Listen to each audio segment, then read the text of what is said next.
بسم اللہ الرحمن الرحیم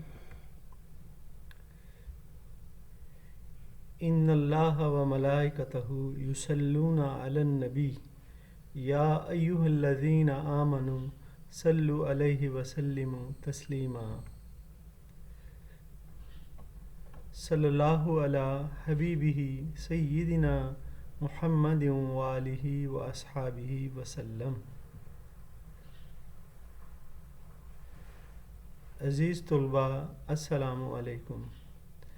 آج ہمارا موضوع بحث دا ڈائنگ سن چیپٹر نمبر 1 بک 2 یہ ہے، اور اس میں آج کویشچن اور آنسرز یہ ہم جو کہ ایکسرسائز سے لیے گئے ہیں وہ ہم کریں گے، کیونکہ موسٹ آف دا ٹائم تقریباً 90% کویشچن جو ہیں وہ ایکسرسائز میں سے ہی آتے ہیں، تو یہ آج ہم انشاءاللہ کور کریں گے۔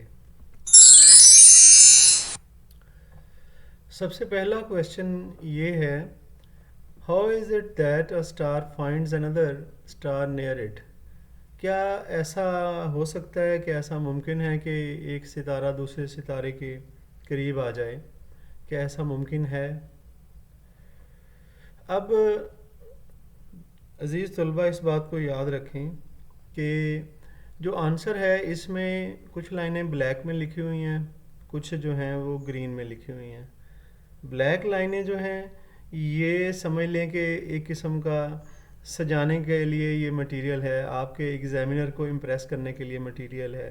بلیک لائنوں کو اگر آپ یاد نہیں اچھی طریقے سے کر سکتے تو انہیں آپ چھوڑ سکتے ہیں، لیکن جو اچھا اسٹوڈنٹ ہے جس کی انگلش پر گرپ اچھی ہے وہ بلیک لائنز کو بھی یاد کر لے، ورنہ میجر جو جواب ہے اس کا وہ گرین لائنز میں آپ کو مل جائے گا۔ بیسیکلی وہی آنسر ہے۔ بلیک لائنز جو ہیں وہ صرف آپ اس کو تھوڑا طوالت دینے کے لیے اور ایگزامینر کو امپریس کرنے کے لیے بیچ میں ڈالی ہوئی ہیں۔ اب ہم پہلے کویشچن کا آنسر پڑھتے ہیں۔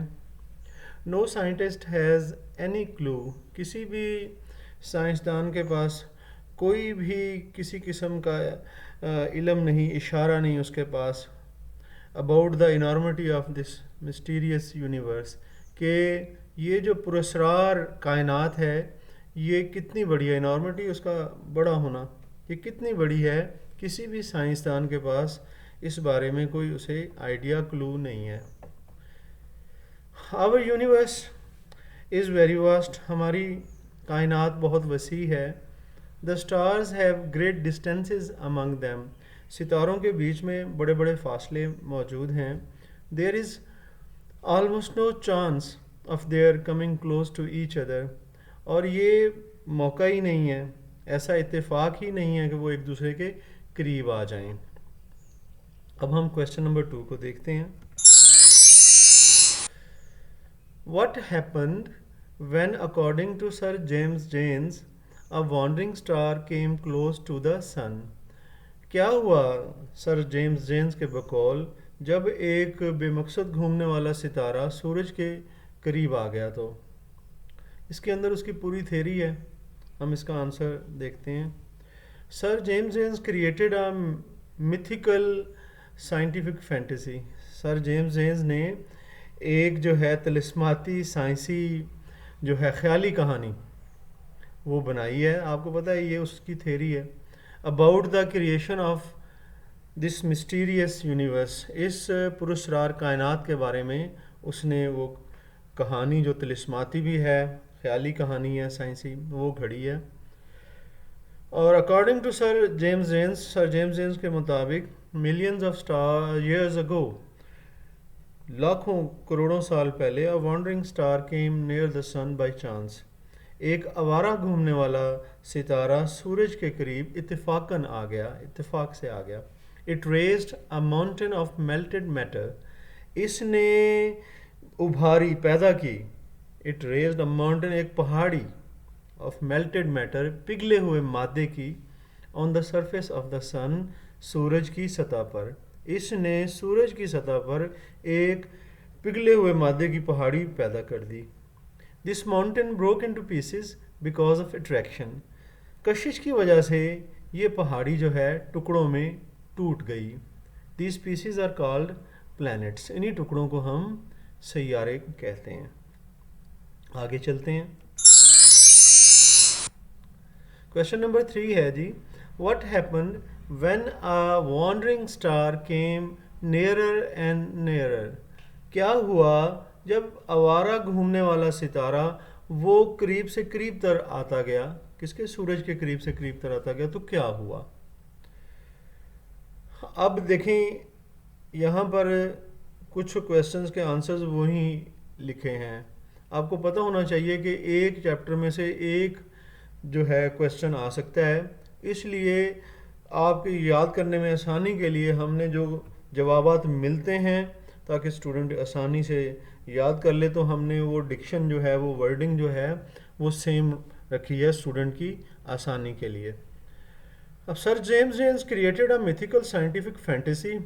سر جیمز جینز نے ایک جو ہے طلسماتی سائنسی خیالی کہانی جو ہے وہ ترتیب دی ہے about the creation of this mysterious universe. اس پراسرار کائنات کی تخلیق کے بارے میں. اے چانس کلوزنس، اتفاقی قریب آنا.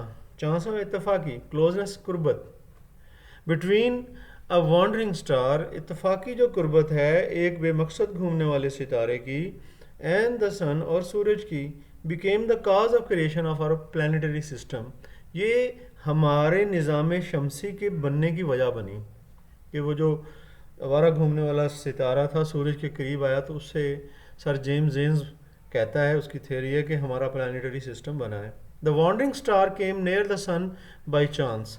آوارہ گھومنے والا ستارہ سورج کے قریب اتفاق سے آیا تھا. It raised a mountain of melted matter. اس نے ابھار دی ایک پہاڑی پگھلے ہوئے مادے کی. آن دا سرفیس آف دا سن، سورج کی سطح پر. The mountain break into pieces. یہ پہاڑی جو تھی ٹکڑوں میں بٹ گئی بیکاز آف اٹریکشن، کشش کی وجہ سے. These pieces are called planets. ان ٹکڑوں کو ہم سیارے کہتے ہیں. آگے چلتے ہیں. اب دیکھیں یہ جو سوال، تینوں سوال ہیں، ان کی نیچر ایک طرح کی ہے، اس لیے اس کا آنسر تقریباً ملتا جلتا ہے. اب وہ پلانٹس کے بارے میں پوچھ رہا ہے، تو پلانٹس تیار ہے، ظاہر ہے ہم اس کو پہلے ڈسکس کر چکے ہیں، تو وہی اس کا آنسر یہاں پر بھی ہمارے کام آ جائے گا. مزید 3 آنسرز ہمیں یاد نہیں کرنے پڑیں گے، ایک آنسر سے ہم ایک تیر سے سمجھ لیں کہ 3 شکار کر لیں گے. A chance closeness between a wandering star، اتفاقی جو قربت تھی ایک بے مقصد گھومنے والے ستارے کی، اینڈ دا سن اور سورج کی، became the cause of creation of our planetary system. وہ وجہ بنی ہمارے سیاروں کے نظام شمسی کی تخلیق کی. The wandering star came near the sun، جو آوارہ گھومنے والا ستارہ ہے سورج کے قریب آ گیا تھا بائی چانس، اتفاق سے. It raised a mountain of melted matter. اس نے ابھاری پگھلے ہوئے مادے کی پہاڑی on the surface of the sun، سورج کی سطح پر. This mountain broke into pieces. یہ پہاڑی ٹکڑوں میں ٹوٹ گئی because of attraction، کشش کی وجہ سے. These pieces are called planets. ان ٹکڑوں کو ہم سیارے کہتے ہیں. آگے چلتے ہیں. Why is there no life on the stars؟ ستاروں پر زندگی کیوں نہیں ہے؟ The existence of life needs certain physical conditions. زندگی کے وجود کے لیے، باقی رہنے کے لیے خاص طبعی حالات کی ضرورت ہوتی ہے. طبعی حالات میں ٹمپریچر ہوتا ہے، ہوا، پانی، یہ جو ساری چیزیں ہیں جو زندگی کے لیے ضروری ہوتی ہیں، یہ طبعی حالات، ان کو ہم فزکس کی لینگویج میں کہتے ہیں. Life is expected to be found in narrow belts.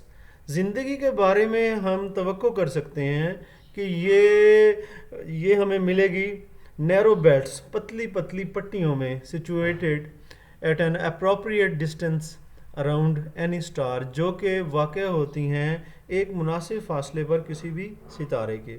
ظاہر ستارہ جو ہے یہ جو ہے آگ کا گولا ہے، اس کے قریب ہوں گے تو بہت گرمی ہوگی. ایک ڈسٹینس ایسا ہوگا جہاں پر کہ جو ہے لائف کا ہونا جو ہے وہ ممکن ہو سکے گا. اس بارے میں ہم اپنے چیپٹر میں ڈسکشن کر چکے ہوئے ہیں.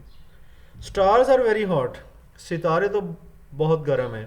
And space is very cold. اور خلا جو ہے وہ ٹھنڈی ہے، بہت زیادہ ٹھنڈی ہے. Life is possible where temperature is neither so hot nor so cold. زندگی ممکن وہاں پر ہی ہو سکتی ہے جہاں پر درجہ حرارت نہ تو زیادہ گرم ہو اور نہ ہی زیادہ ٹھنڈا. That temperature is only found on the earth. اس قسم کا درجہ حرارت صرف اور صرف زمین پر پایا جاتا ہے. آگے چلتے ہیں. Write a note on the beginning of life on the earth. ایک نوٹ تحریر کریں کس بارے میں کہ زندگی کی شروعات کیسے ہوئی زمین پر. اس حوالے سے ایک نوٹ تحریر کریں. According to sir James Jeans کے مطابق the reality about the appearance of life on earth, کہ حقیقت کیا ہے زندگی کے اظہار کی زمین پر، اس کی حقیقت کیا ہے، از شروڈڈ ان مسٹری. وہ گھری ہوئی ہے راز میں. یعنی کہ زندگی کی حقیقت کیا ہے اس کے بارے میں ابھی تک سائنٹسٹ جو ہیں اس بات کو ڈسکور نہیں کر سکے کہ آخر زندگی میں ایک وہ سنگل سیل کا جو جاندار پیدا ہوا تھا وہ سنگل سیل کہاں سے پیدا ہوا. اس بات کی جو یہ مسٹری ہے جو ہے یہ سالو نہیں ہو رہی سائنٹسٹ سے. ہی بلیوز، وہ یقین رکھتا ہے that life appeared in the form of single cell organisms, کہ زندگی کا اظہار ہوا ایک خلیے والے جانداروں میں. It became complex. زندگی جو ہے یہ پیچیدہ ہوتی گئی with the passage of time, وقت گزرنے کے ساتھ ساتھ. Humans are the most complex form of life. جو انسان ہیں یہ سب سے زیادہ پیچیدہ شکل ہیں زندگی کی. آگے چلتے ہیں. Why is the universe of which our earth is a part. کیوں وہ کائنات جس کا کہ ہماری زمین حصہ ہے سو فرائٹننگ، اتنی خوفزدہ کر دینے والی ہے. ایسا کیوں ہے؟ دا انیبلٹی آف سائنٹسٹ، سائنسدانوں کا اس قابل نہ ہونا، انیبلٹی کے نا قابل ہونا، ٹو انکمپاس کہ وہ سمجھ سکیں the real volume of this mysterious universe. یعنی سائنسدان اس قابل نہیں ہیں کہ وہ پورا کا پورا وجود، پورے کا پورا حجم اس پراسرار کائنات کا وہ سمجھ سکیں. Makes it an unsolved riddle. یہ جو ہے ایک ایسی پہیلی ہے سائنسدانوں کے لیے جس کا حل ابھی نہیں ملا. انسالوڈ کا مطلب جو ابھی حل نہ ہوئی ہو. ریڈل کہتے ہیں پہیلی کو. The universe is frightening because of its vastness. یہ جو کائنات ہے یہ خوف زدہ کر دینے والی ہے اپنی وسعت کی وجہ سے. وی بیکم افریڈ، ہم خوف زدہ ہو جاتے ہیں. When we compare our home, جب ہم موازنہ کرتے ہیں اپنے گھر کا ود دا یونیورس، کائنات کے ساتھ. لانگ اسٹریچز آف ٹائم، بڑے بڑے پھیلاؤ وقت کے، اسٹریچز پھیلاؤ وقت کے، آلسو فرائٹن اس، یہ بھی ہمیں ڈراتے ہیں، ہمیں خوف زدہ کرتے ہیں. آگے چلتے ہیں جی 8ویں کوشچن کی طرف، لاسٹ کوشچن کی طرف. وٹ ان یور اوپینین، آپ کی رائے میں کیا، شوڈ بی دا کنڈیشنز، حالات ہونے چاہیے، necessary for a kind of life, اس قسم کی زندگی کے لیے، we know to exist on other heavenly bodies, جو جس کے بارے میں، وہ زندگی جس کے بارے میں ہم جانتے ہیں کہ وہ دوسرے اجرام فلکی پر بھی ممکن ہو سکے. اس زندگی، آپ کی رائے وہ پوچھ رہا ہے کہ کس قسم کے حالات اس زندگی کے لیے ہونے چاہیے. Do such condition generally exist, کیا عام طور پر ایسی حالات جو ہیں وہ موجود ہیں. The existence of life needs certain physical conditions, زندگی کا وجود میں رہنا، اس کے لیے ہمیں خاص طبعی حالات کی ضرورت ہوتی ہے. Life is expected to be found in narrow belts, زندگی کے بارے میں ہم توقع کر سکتے ہیں کہ وہ تنگ پٹیوں میں ہوگی. Situated at an appropriate distance around any star, جو کہ کسی بھی ستارے سے ایک مناسب فاصلے پر ہوں گی. اسٹارز آر ویری ہاٹ، ستارے بہت گرم ہیں. And space is very cold, اور خلا بہت ٹھنڈی ہے. Life is possible where temperature is neither so hot nor so cold. زندگی وہیں پر ممکن ہے جہاں پر درجہ حرارت نہ تو زیادہ گرم ہے اور نہ ہی زیادہ ٹھنڈا. Life is almost impossible on other heavenly bodies. زندگی تقریباً ناممکن ہے دوسری اجرام فلکی پر. دوسرے جو پلانٹس ہیں، سٹارز ہیں جو آسمانوں پر ہیں، انہیں اجرام فلکی کہا جاتا ہے. ان پر زندگی کا ہونا ناممکن ہے. ڈیئر اسٹوڈنٹس، آج ہمارا چیپٹر 1 جو ہے وہ ختم ہو جاتا ہے. انشاءاللہ اب نیکسٹ چیپٹر کے ساتھ اگلے چیپٹر میں، اگلے لیکچر میں آپ سے ملاقات ہوگی. فی امان اللہ.